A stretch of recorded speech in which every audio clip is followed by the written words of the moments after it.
Of particular concern is food prices. This is the biggest threat today to the world's poor, where we risk losing a generation.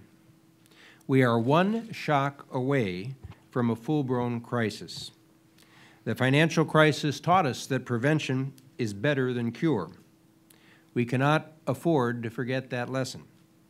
Already, 44 million people have fallen into poverty as a result of rising food prices over the last year. We estimate that a further 10% rise in the food price index could push 10 million more people into poverty. The Development Committee welcomed our report and our recommendations on food price volatility and security, and we now need to press ahead to see real action, first at the G20 meeting of the agricultural ministers in June, and then at the G20 summit.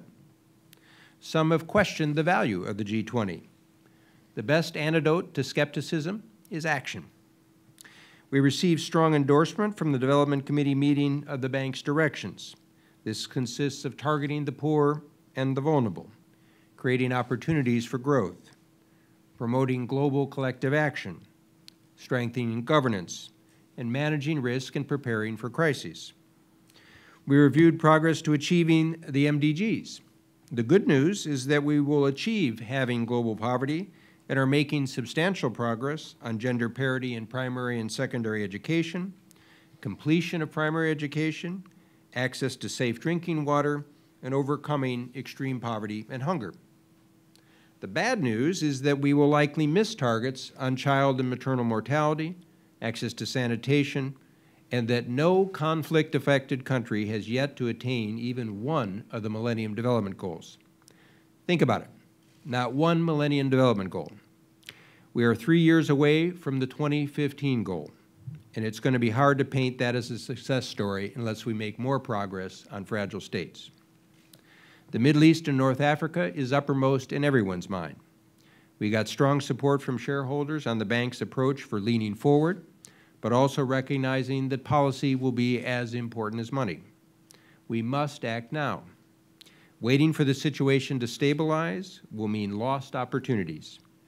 In revolutionary moments, the status quo is not a winning hand.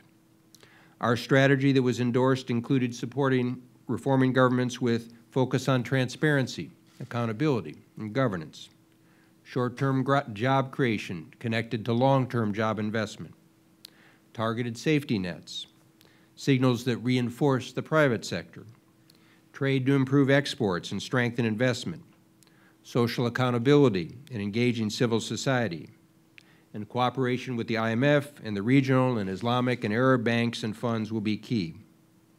We need a new social contract where governments listen to their people and include them in the development process. At the meetings over the weekend, we convened a group of the multilateral development banks, the regional banks, and agreed with them and with members on the G8 and the Arab finance ministers to set a framework on approaching the crisis in the Middle East and North Africa. This framework will be worked on and deliver results through the meetings this year of the G8 and the G20. The crisis in the Middle East and North Africa underscores how we need to put the conclusions from our latest World Development Report into practice. The report highlighted the importance of citizen security, justice, and jobs. This will be just as important in a post-conflict Libya as in a post-conflict Cote d'Ivoire. As agreed with our shareholders, the subject of the next World Development Report will be gender. This is again timely, given that the Middle East and North Africa has the lowest employment participation rates by women. On climate change, we held a meeting of our G187 ministers on approaches to securing sufficient funding for the Green Fund. You'll have seen that the G20 tasked the World Bank, working with the regional development banks and the IMF, to conduct analyses on mobilizing sources of climate change financing. So thank you. I'm pleased to take your questions.